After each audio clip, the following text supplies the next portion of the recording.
বাবার প্রেমে গাও গান, জ্ঞান রত্ন নাও তুলে, দুঃখ সব যাও ভুলে, এসো করি মন্থন, ছিড়বে মায়ার বন্ধন। ওম শান্তি। প্রিয় রুহানি ভাই বোনেরা, আজ ২ মে ২০২৬-এর মধুর মুরলী মন্থনে আপনাদের অনেক অনেক স্বাগত। ওম শান্তি। আজ বাবা আমাদের অন্তরের তৃষ্ণা মিটিয়েছেন। মানে আজকের মহাবাক্যগুলো শোনার পর মনের ভেতর একটা অদ্ভুত আলোড়ন তৈরি হয়েছে, তাই না? এটা তো শুধু একটা লাইন নয়, এটা বাবার চূড়ান্ত সত্য বচন। বাবা বলেছেন এই ড্রামার ভেতরে অবশ্যম্ভাবী বিনাশ স্থিরীকৃত রয়েছে। বিনাশের পূর্বে আমাদের কর্মাতীত হতে হবে। আর এই কর্মাতীত শব্দটার গভীরতা, মানে সাধারণ মানুষ হয়তো ভাববে কর্মাতীত মানে হল সব কাজকর্ম ছেড়ে দিয়ে জঙ্গলে গিয়ে বসে থাকা। কিন্তু বাবা তো আমাদের সেটা শেখাননি। না, পলায়ন বৃত্তি নয়। একদমই নয়। এই যে বাবা সতর্ক করছেন যে অবশ্যম্ভাবী বিনাশ স্থিরীকৃত, এর মানে শুধু এই নয় যে চারদিকের ভৌতিক দুনিয়া বা বিল্ডিংগুলো ভেঙে পড়বে। এর একটা বিশাল সূক্ষ্ম দিক আছে। আমাদের পুরনো যত হিসাব নিকাশ, জন্মান্তরের যে বোঝা, সমস্ত বিকর্মের সম্পূর্ণ সমাপ্তি। ঠিক ওই সমাপ্তিটাই হলো আসল। কর্ম করতে করতেও কর্মের কোনো বন্ধন বা প্রভাব যেন আত্মাকে ছুঁতে না পারে। ঠিক যেমন একটা পদ্মফুল জলের মধ্যে থাকে, কাদায় জন্মায়, কিন্তু জলের একটা বিন্দু তাকে স্পর্শ করতে পারে না। হুম, বর্তমানের এই তমপ্রধান অবস্থায় এই প্রস্তুতিটা খুব আবশ্যিক। হ্যাঁ, আর কেন আবশ্যিক তার একটা ভয়ঙ্কর পরিণতি বাবা আমাদের খুব স্পষ্টভাবে জানিয়েছেন। যদি আমরা এখন এই সময় দাঁড়িয়ে কর্মাতীত অবস্থায় পৌঁছাতে না পারি, তাহলে কি হবে? ধর্মরাজের সাজা। ঠিক বলেছেন। বিনাশের সময় যখন তীব্রতা বাড়বে, তখন আত্মাকে তো হালকা হতেই হবে। আর যদি নিজে থেকে বাবার স্মরণে হালকা না হওয়া যায়, তখন জোরপূর্বক হালকা হতে হবে। সেই জোর করে পুরনো সংস্কার বা মায়ার বাঁধন ছেঁড়ার যে যন্ত্রণা, সেটা ভাষায় প্রকাশ করা যায় না। অত্যন্ত কষ্টদায়ক, যেন ছাল ছাড়িয়ে নেওয়ার মতো। খুব নিখুঁত একটা তুলনা। দৈনন্দিন ব্রাহ্মণ জীবনে আমরা হয়তো খেয়ালই করি না। ধরুন, ছোটখাটো মতবিরোধ হলো, কেউ কিছু একটা কড়া কথা বলে দিল। আমরা কি করি? সেই অনুভূতির একটা ভারী বোঝা মনের ভেতর জমিয়ে রাখি। সূক্ষ্ম সুতোর মতো আত্মাকে বেঁধে রাখে। আর আত্মা ভারী হয়ে যায়। একটা ভারী আত্মা কি কখনো উড়তে পারে? পারে না। বাবা তো আমাদের উড়ন্ত কলা শিখিয়েছেন। এই যে প্রতিদিনের অভিমান, রাগ, এই সব কিছু বাবার নিরন্তর স্মরণের আগুনে ভস্ম করে তবেই তো কর্মাতীত হওয়া সম্ভব। বাবার প্রশ্নটাও কত গভীর করেছেন। হ্যাঁ, প্রশ্নটা শোনার পর বাবার কোন শব্দের আকর্ষণ সম্মুখে থাকলে খুব বেশি রকম অনেক হয়। এই প্রশ্নটার উত্তরে বাবা যা বলেছেন সেটা তো একেবারে আত্মার ভেতরের স্পন্দনটাকে জাগিয়ে দেয়। বাবা পরিষ্কার বলেছেন যে যখন বাবা বলেন, তোমরা আমার বাচ্চা, তখন এই শব্দের যে আকর্ষণ তা সম্মুখে অনেক বেশি মাত্রায় হয়। এর ভেতরে একটা প্রবল চুম্বকীয় শক্তি আছে। মানে যুক্তিটা খুব সহজ, কিন্তু এর প্রভাব কতটা গভীর ভাবুন। স্বয়ং পরমাত্মা, এই সৃষ্টির রচয়িতা, তিনি যখন মধুবনে বসে সরাসরি আমাদের বাচ্চা বলে সম্বোধন করছেন, এটা তো কোনো সাধারণ কথা নয়। সরাসরি আত্মার সাথে পরমাত্মার মিলন। ঠিক। আর এই কারণেই ব্রাহ্মণ সংগঠনের এত বেশি গুরুত্ব। বাবা খুব সুন্দর একটা রূপক দিয়েছেন। বাবা বলেছেন, বাইরে যখন আমরা সাধারণ লৌকিক দুনিয়ায় থাকি, তখন আমরা কি হয়ে যাই? বক। হ্যাঁ, বক বা সাধারণ সংসারী মানুষের মতো। বকের স্বভাব কি? কাদার মধ্যে শুধু নোংরা বা অসার জিনিস খুঁজে বেড়ানো। কিন্তু যখন আমরা এই ঈশ্বরীয় সংগঠনে আসি, মধুবনে আসি বা একসাথে বসি, তখন আমরা হয়ে যাই হংস। জ্ঞানরত্ন গ্রহণকারী হংস। একদম তাই। হংস যেমন জল আর দুধের মিশ্রণ থেকে শুধু দুধটুকু গ্রহণ করে, আমরাও তখন একে অপরের থেকে শুধু জ্ঞান, পবিত্রতার শক্তির আদান প্রদান করি। কিন্তু ধরুন যদি কেউ এই সংগঠনের বাইরে থাকে, মায়ার আক্রমণ খুব সূক্ষ্মভাবে গ্রাস করে। ঠিক সংগঠনের বাইরে থাকলে জ্ঞানের আদান প্রদান না হলে আত্মার ব্যাটারি ধীরে ধীরে ডাউন হতে থাকে। আর দুর্বল আত্মা খুব সহজেই নেতিবাচক খবর, পরনিন্দা মানে লৌকিক দুনিয়ার আবিলতায় ডুবে যায়। তখন আর বক থেকে হংস হওয়ার কথা মনেই থাকে না। বাবা যখন বিনাশ এবং মোহজিত হওয়ার ব্যাপারে বলেন, তখন বোঝা যায় উনি আমাদের কত স্নেহ করেন। এই স্নেহটা সত্যিই অনন্ত, কারণ একমাত্র বাবাই তো এসে আমাদের এই অনাদি ড্রামা এবং ৮৪ জন্মের বস্ত্র পরিবর্তনের অত্যন্ত সূক্ষ্ম রহস্যটা বুঝিয়ে দিয়েছেন। আত্মারা একজন অবিনাশী অভিনেতা। আর এই শরীরটা হলো কেবল একটা পোশাক বা বস্ত্র। আমরা এই বিশাল থিয়েটারে ৮৪ জন্ম ধরে অভিনয় করছি, একটার পর একটা পুরনো শরীররূপী কাপড় পরিবর্তন করে আসছি। আর এখন এই বর্তমান সময়ের পোশাকটা একেবারে জীর্ণ। হ্যাঁ, একেবারে জীর্ণ হয়ে গেছে। দুনিয়ার মানুষের কাছে মৃত্যু মানেই একটা ভয়ঙ্কর ট্র্যাজেডি, একটা বিশাল ভয়। কিন্তু বাবার দেওয়া এই মহাবাক্য আমাদের পুরো দৃষ্টিভঙ্গিটাই তো বদলে দিয়েছে। আমরা এখন জানি যে এই পুরনো কাপড় ত্যাগ করে নতুন দুনিয়ায়, সত্যযুগে, নতুন দিব্য বস্ত্র পরিধান করতে হবে। ঠিক রাবণ রাজ্য মানে এই কলিযুগের ঘোর অন্ধকারের একেবারে অন্তিম সময় এখন চলছে। আর তার সাথেই যুক্ত হচ্ছে রামরাজ্য বা সত্যযুগের আদি সময়। এই যে মাঝখানের অদ্ভুত একটা সময়, যাকে বাবা বলেন পবিত্র সঙ্গম যুগ। আর এই সময়ই ভগবানের গুপ্ত অবতরণ। এই ব্যাপারটা মানে কতটা সূক্ষ্ম ভাবুন। দুনিয়ার মানুষ মনে করে ভগবান হয়তো আকাশ থেকে আলো ছড়িয়ে বিশাল কোনো অবতারে নেমে আসবেন। কিন্তু ভগবান এই সঙ্গম যুগে একেবারে গুপ্ত বেশে, অত্যন্ত সাধারণ একটা বৃদ্ধ শরীরে, ব্রহ্মা বাবার শরীরে। হ্যাঁ, প্রবেশ করেন। তিনি কিন্তু কোনো বিকারী গর্ভবাস থেকে জন্ম নেন না। তিনি পরমধাম থেকে সরাসরি অবতীর্ণ হন। আত্মারা যেমন শরীরের ভেতর গুপ্ত থাকে, পরমাত্মাও ঠিক তেমনই এই সাধারণ শরীরে গুপ্ত বেশে এসে এত বড় পরিবর্তনের কাজ করছেন। মোহজিত অবস্থা। হ্যাঁ, বাবার মতো সম্পূর্ণ মোহজিত হওয়া ছাড়া এই পুরনো জগৎ থেকে মনকে সরানো সম্ভব নয়। বাবা নিজে যেমন সম্পূর্ণ মোহজিত, এই পতিত দুনিয়ার প্রতি তার বিন্দুমাত্র কোনো আসক্তি নেই। দেহ এবং দৈহিক সম্বন্ধের প্রতি আসক্তি আত্মাকে দুর্বল করে। একদম। তাই তো বাবা একটা খুব অদ্ভুত প্র্যাকটিসের কথা বলেছেন। বাবা বলেছেন, এই শরীরকে দেখেও দেখো না, মানে অশরীরী হয়ে যাও। চোখের সামনে যা কিছু দেখছি তার সবকিছুই ধ্বংসশীল। এই বোধটা সারাক্ষণ জাগিয়ে রাখা। এই অশরীরী অবস্থা নিয়েই তো আসল সেবা। আর সেবার কি অপূর্ব একটা অভিনব পদ্ধতির কথা বাবা আজ শিখিয়েছেন, লক্ষ্মীনারায়ণের মন্দিরে গিয়ে সেবার পদ্ধতি।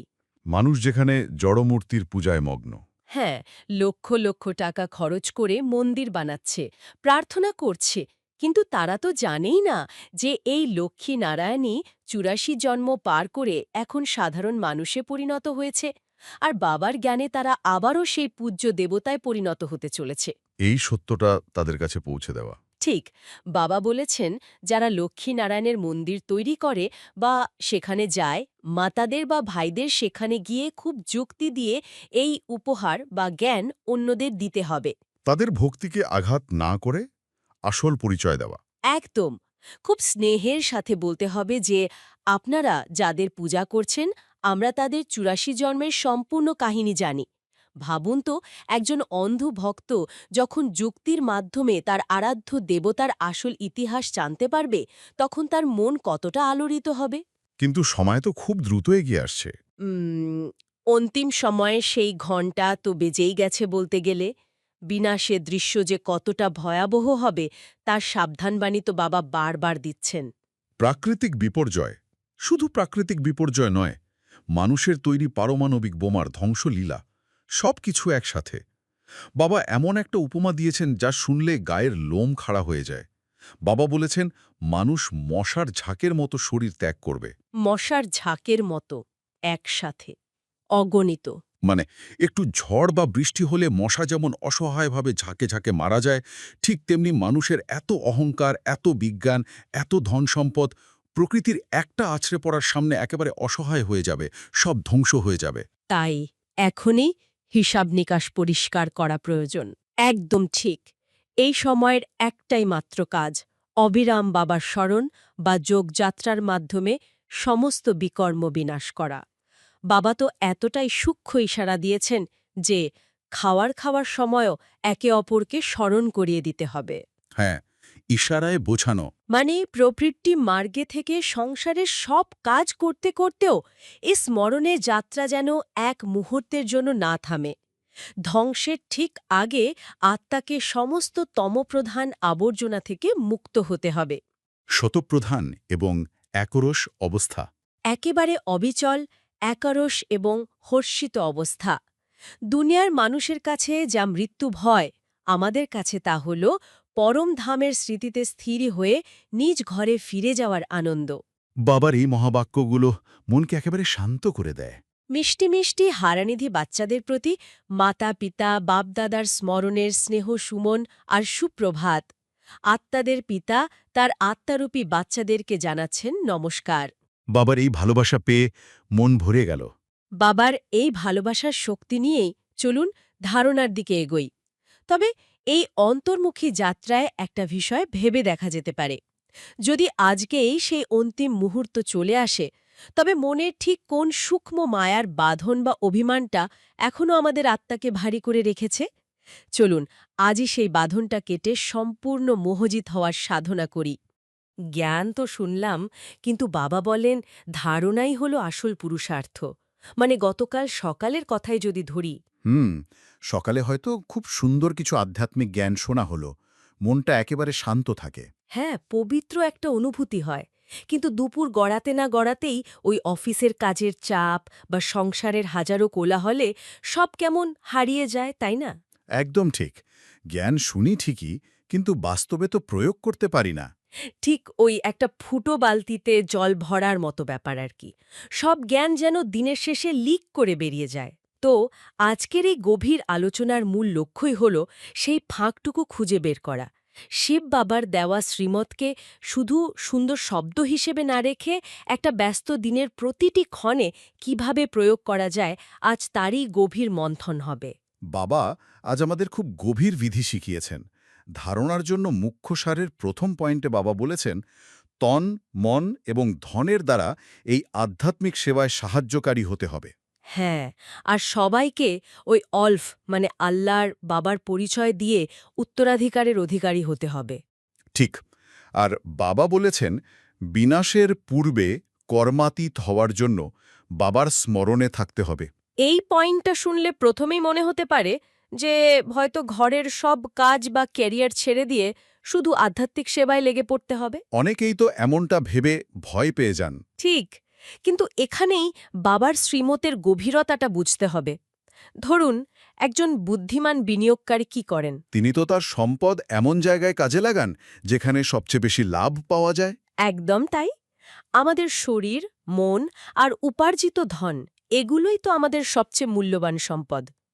এগুলোকে আধ্যাত্মিক সেবায় লাগানোর মানে দায়িত্ব ছেড়ে দেওয়া নয়। মানে দায়িত্ব পালনের চেতনাটা বদলে যাবে। হ্যাঁ, সেবার ধারণাকেই নতুন করে সংজ্ঞায়িত করতে হবে।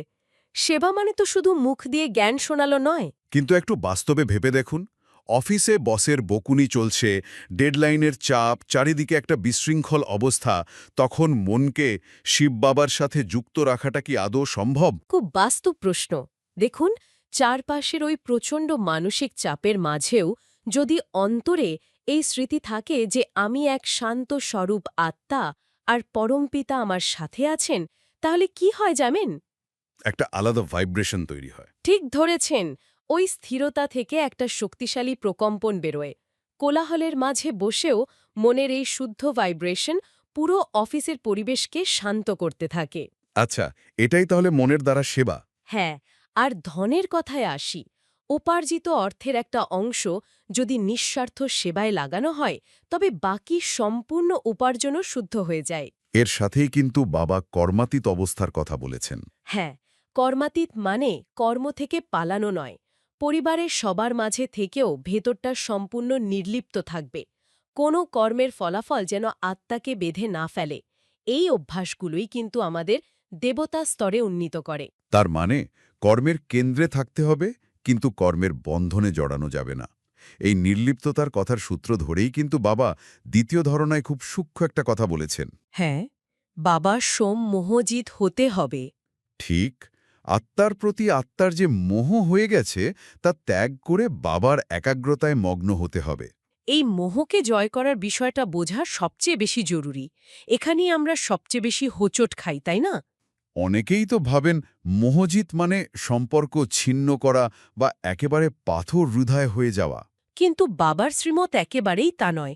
মোহজিত হওয়ার অর্থ সম্পর্ক ছিন্ন করা নয়, বরং সম্পর্কগুলোকে আত্মিক দৃষ্টিতে দেখা। কিন্তু পরিবারের সাথে থাকলে প্রিয়জনদের প্রতি একটা টান তো স্বাভাবিকভাবেই তৈরি হয়। টান তৈরি হয়, কিন্তু সেটা যখন মোহতে পরিণত হয় তখন তার সাথে ছায়ার মতো যুক্ত হয় ভয় আর উদ্বেগ। হ্যাঁ, এই যেমন আমার সন্তানের কি হবে বা প্রিয়জনের কিছু হয়ে গেলে কি হবে। একদম। এক আত্মার প্রতি অন্য আত্মার এই আঠালো টানটাই মানুষকে ভেতর থেকে দুর্বল করে দেয়। কিন্তু একজন দায়িত্বশীল সদস্য হিসাবে প্রিয়জনের চিন্তা থাকাটাই তো স্বাভাবিক। তাহলে এই টানটা কাটানো কি সত্যি সম্ভব? অবশ্যই সম্ভব। উদাসীনতা আর মোহমুক্ত ভালোবাসার মধ্যে একটা বিশাল মনস্তাত্ত্বিক তফাৎ আছে। মোহ মানুষকে অন্ধ করে, আর আত্মিক ভালোবাসা শক্তি দেয়। আর বাবা বলছেন এই মোহ কাটানোর একমাত্র উপায় হলো একাগ্রতা। হ্যাঁ, অন্তরে কেবল এক বাবার প্রতি একাগ্রতা।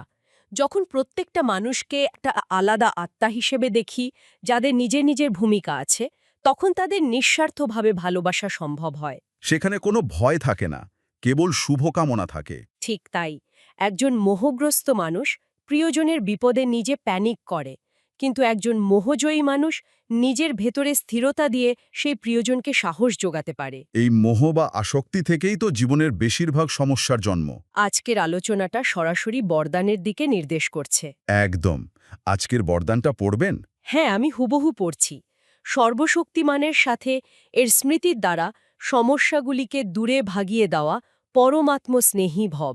বাহ, খুব শক্তিশালী কথা। বাবা আরও বলেছেন যে বাচ্চারা পরমাত্মা স্নেহী হয়, তারা স্নেহীকে সদা সাথে রাখে, এই জন্য কোনো সমস্যা সামনে আসে না। যার সাথে স্বয়ং সর্বশক্তিমান বাবা আছেন তার সামনে সমস্যা দাঁড়াতে পারে না। সমস্যা জন্মানোর সাথে সাথেই তাকে শেষ করে দাও, তাহলে বৃদ্ধি হবে না। এখন সমস্যাগুলির বার্থ কন্ট্রোল করো। সদা স্মরণে রাখো যে সম্পূর্ণতাকে নিকটে নিয়ে আসতে হবে আর সমস্যাগুলিকে দূরে ভাগাতে হবে। এটা শুধু বরদান নয়, এটা বাবার দেওয়া একটা বড় দায়িত্ব। সত্যিই তাই। এই বরদানটা যেন একটা অভেদ্য বর্ম। বাবা এখানে একটা যুগান্তকারী রূপক ব্যবহার করেছেন, সমস্যার বার্থ কন্ট্রোল। মানে সমস্যা জন্মানোর আগেই তাকে নিয়ন্ত্রণ করা। ঠিক। একটু গভীরভাবে ভাবলে দেখবেন, একটা সমস্যা আসলে কি? এটা প্রথমে মনের ভেতরে একটা ছোট্ট নেতিবাচক চিন্তার বীজ হিসেবে জন্মায়। হ্যাঁ, ভয় বা উদ্বেগের একটা ছোট্ট চিন্তা। আর যখন সেই চিন্তাকে প্রশ্রয় দিই, সেটা একটা বিশাল গাছে পরিণত হয়, যাকে আমরা সমস্যা বলি। কিন্তু যখন সর্বশক্তিমান শিব বাবার স্নেহে আবদ্ধ থাকা যায়, তখন তো আর একা লড়তে হয় না। স্বয়ং সর্বশক্তিমান সাথে আছেন। এই স্মৃতিটাই হলো কাঁচি, ওই চিন্তার বীজটাকে অঙ্কুরেই কেটে ফেলে। বাগানের আগাছা যেমন একটু বড় হলেই উপড়ে ফেলা কঠিন, তাই মাটি থেকে মাথা তোলার আগেই তাকে তুলে ফেলতে হয়। নেতিবাচক চিন্তার বীজটাকে অঙ্কুরেই কেটে ফেলার রূপকটা খুব শক্তিশালী। কিন্তু এমন পরিস্থিতিও তো আসে যা অপ্রত্যাশিত, ধরুন বড় আর্থিক ক্ষতি বা অসুখ। হ্যাঁ, তখন তো মানুষ প্রাকৃতিকভাবেই ঘাবড়ে যাবে। সেই মুহূর্তে এই পরমাত্ম স্নেহী ঢালটা ঠিক কিভাবে কাজ করবে? খুব সুন্দর প্রশ্ন। দেখুন, বাইরের পরিস্থিতিটা তখন কঠিন থাকে ঠিকই, কিন্তু একজন পরমাত্ম স্নেহী আত্মা ওই মুহূর্তে একটা বড় শিফট করেন। তিনি ওই বিশাল চাপটাকে নিজের কাঁধে রাখেন না। তৎক্ষণাৎ সর্বশক্তিমান বাবার হাতে সঁপে দেন। একদম। একটা ছোট বাচ্চার কথা ভাবুন, যার কাঁধে খুব ভারী ব্যাগ। সে হাঁটতে পারছে না, কাঁদছে। কিন্তু যখনই তার বাবা ব্যাগটা নিজের হাতে নিয়ে নেন, তখন রাস্তাটা একই থাকলেও বাচ্চার আর কষ্ট থাকে না। মানে বাইরের পরিস্থিতি আর মনের ভেতরে সমস্যা হয়ে বাসা বাঁধতে পারে না। ঠিক তাই। আজ বাবা স্পষ্টভাবে বলে দিয়েছেন যে সম্পূর্ণতাকে নিকটে নিয়ে আসতে হবে, আর সেটা তখনই সম্ভব যখন সমস্যার জন্ম নেওয়ার পথটাই চিরতরে বন্ধ করে দেওয়া হবে। অর্থাৎ পরিস্থিতি বাইরে থাকবে, কিন্তু মনের ভেতরে আলোড়ন তুলতে পারবে না। এই প্রসঙ্গেই কিন্তু আজকের স্লোগানটা ভীষণ প্রাসঙ্গিক। স্লোগানটা যেন কি ছিল? বাবা বলেছেন, প্রিয় হওয়ার পুরুষার্থ নয়, পৃথক হওয়ার পুরুষার্থ করো, তাহলে প্রিয় শতই হয়ে যাবে। প্রতিদিনের সামাজিক জীবনের জন্য এর চেয়ে বড় সত্য আর কিছু হতে পারে না। সমাজটাই এমন যে সবার কাছে, অফিসের বসের কাছে, আত্মীয়ের কাছে প্রিয় হওয়ার চেষ্টা করতে হয়। হ্যাঁ, আর তাদের প্রত্যাশা মেটাতে গিয়ে নিজেদের আসল পরিচয়টাই হারিয়ে ফেলি। একটা সুন্দর উপমা দিই। ধরুন, আপনি নিজের ছায়ার পেছনে ছুটছেন। ছায়াটা কিন্তু সবসময় এক পায়ে এগিয়েই থাকবে। কখনোই তাকে ধরা যাবে না। কিন্তু যখনই ঘুরে দাঁড়িয়ে আলোর দিকে মানে বাবার দিকে হাঁটা শুরু করবেন, তখন ওই ছায়াটাই চুপচাপ আপনার পেছন পেছন আসতে থাকবে। প্রিয় হওয়ার চেষ্টা মানে ওই ছায়ার পেছনে ছোটা। একদম। বাবা বলছেন পৃথক বা নির্লিপ্ত হওয়ার পুরুষার্থ করতে। এর মানে নিজের আত্মিক সমানে স্থির থাকা। কিন্তু অফিসে বা পরিবারে হঠাৎ করে কেউ পৃথক হয়ে গেলে মানুষ তো তাকে স্বার্থপর ভাবতে পারে। তাহলে সে প্রিয় হবে কিভাবে? পৃথক হওয়া মানে তো মুখ ফিরিয়ে নেওয়া বা অহংকার দেখানো নয়। এর অর্থ হল অন্যের কাছ থেকে ভালোবাসার প্রত্যাশা থেকে নিজেকে মুক্ত করা। প্রত্যাশা না থাকলে একটা স্থিরতা চলে আসে। হ্যাঁ, যখন ভেতর থেকে কেউ স্বাধীন হয় তখন তার আচরণে অদ্ভুত মাধুর্য আসে। মানুষ প্রাকৃতিকভাবেই এমন শান্ত মানুষের প্রতি আকৃষ্ট হয়। আর এই প্রত্যাশা মুক্ত থাকাটাই আধ্যাত্মিক জীবনে সবচেয়ে চ্যালেঞ্জিং। বাপদাদা আজ অব্যক্ত ইশারায় ঠিক এই সতর্ক বার্তাই দিয়েছেন। বাবা কি বলেছেন? বাবা বলেছেন, সদা অবিচল, অনড়, একরস স্থিতির অনুভব করো। সময় প্রতি সময় অনেক প্রকারের বিঘ্ন আসে। কোনো ভালো অনন্য স্টুডেন্ট মায়ার বশীভূত হয়ে অ্যান্টি হয়ে যায় আর সেবাতে ডিস্টার্ব করে। হুম, এটা খুব চেনা একটা পরিস্থিতি। বাবা বলছেন, এই রকম সময়ে ঘাবড়ে যাও না তো। এক হলো তার প্রতি কল্যাণের ভাবনা দ্বারা দয়া করা, কিন্তু তার কারণে দোলাচলে আসা অথবা ব্যর্থ সংকল্প চালানো, এটাই হলো স্থিতি নড়ে যাওয়া। যে প্রত্যেক আত্মার পাঠকে সাক্ষীদ্রষ্টা স্থিতিতে থেকে দেখে, সে অবিচল, অনড়, একরস থাকে। বাপদাদার এই সূক্ষ্ম ইশারাটা বর্তমান সময়ের জন্য যেন একটা আয়না। হ্যাঁ, সেবার পথে এমন পরিস্থিতি তো আসেই। খুব ভালো কোনো আত্মা হঠাৎ উল্টো পথে চলতে শুরু করে। তখন সাধারণ প্রতিক্রিয়া কি হয়? মনে প্রশ্ন আসে, আমরা সমালোচনা শুরু করি যে ও কেন এমন করল। ব্যর্থ সংকল্প চলতে থাকে। ঠিক এখানেই বাবা থামতে বলেছেন। ওই আত্মাটার প্রতি অন্তরে কেবল দয়া থাকবে, কিন্তু নিজের স্থিতি যেন একটুও না নড়ে। কিন্তু একজন সহযাত্রী যখন ভুল পথে যায়, তখন একটু হলেও তো মন খারাপ হয়। সেই মুহূর্তে সম্পূর্ণ সাক্ষীদ্রষ্টা হওয়াটা কিভাবে সম্ভব? এটা সম্ভব হয় যখন আমরা এই পুরো জগৎটাকে একটা বিশাল নাটকের মঞ্চ হিসেবে দেখতে শিখি। একটা নাটকে কোনো অভিনেতা ভুল ডায়লগ বললে কি পাশের জন নিজের অভিনয় থামিয়ে দেয়? না, সে নিজের পার্টটা নিখুঁতভাবে করে যায়। ঠিক তেমনি বুঝতে হবে এটা ওই আত্মার সাময়িক পাঠ, তার প্রতি করুণা থাকবে, কিন্তু অন্যের দুর্বলতা যেন আমার ভেতরের শান্তি কেড়ে নিতে না পারে। এটাই সাক্ষীদ্রেষ্টা অবস্থা। খুব গভীর একটা শিক্ষা। তো আজ বাবা আমাদের বিনাশের পূর্বে কর্মাতীত হওয়া এবং মোহজিত হওয়ার স্মৃতি দেওয়ালেন এবং শেষে পরমাত্মে স্নেহী হয়ে সমস্যাগুলিকে দূরে ভাগিয়ে দেওয়া দিয়ে বিদায় নিলেন। এ পুরো মন্থন থেকে একটা অদ্ভুত শক্তি অনুভব করছি। চলুন এবার সেটাকে অন্তরের গভীরে অনুভব করা যাক। একটা ছোট অনুভূতির জগতে প্রবেশ করি। আমি এক শান্ত স্বরূপ আত্মা। আমার যাবতীয় দায়িত্ব, সমস্ত জাগতিক চিন্তা আমি কিছুক্ষণের জন্য দূরে সরিয়ে রাখছি। আমি সম্পূর্ণ হালকা। আমার মনের পর্দায় শুধু একজন, আমার পরমপিতা, সর্বশক্তিমান শিব বাবা। বাবার থেকে আসা শক্তিশালী দিব্যকিরণ সোজা আমার ওপর পড়ছে। এই আলোকরশ্মি আমার ভেতরের সমস্ত মোহ, সমস্ত দুর্বলতা, সমস্ত চিন্তাকে পুড়িয়ে ভস্ম করে দিচ্ছে। আমি অনুভব করছি সর্বশক্তিমান সর্বদা আমার সাথে আছেন। আমার সামনে কোনো সমস্যা আর দাঁড়াতে পারে না। আমি এক অবিচল, সাক্ষীদৃষ্টা, পরমাত্মা স্নেহী আত্মা। সত্যি এক অপূর্ব শান্তির অনুভূতি। আসুন বাবার সামনে প্রতিজ্ঞা করি, আমি পরমাত্মা স্নেহী আত্মা, সর্বশক্তিমান সর্বদা আমার সাথে। কমেন্টে লিখুন পরমাত্মা স্নেহী।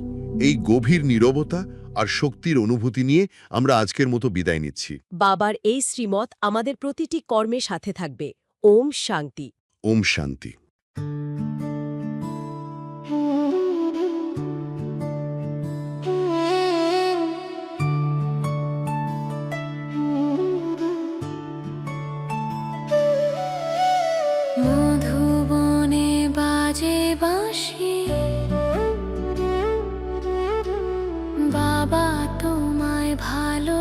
বাঁশি মুরলি শুনে জুড়ায় প্রাণ বাবার প্রেমে গাও গান জ্ঞান রত্ন নাও তুলে দুঃখ সব যাও ভুলে এসো করি মন্থন ছিড়বে মায়ার বন্ধন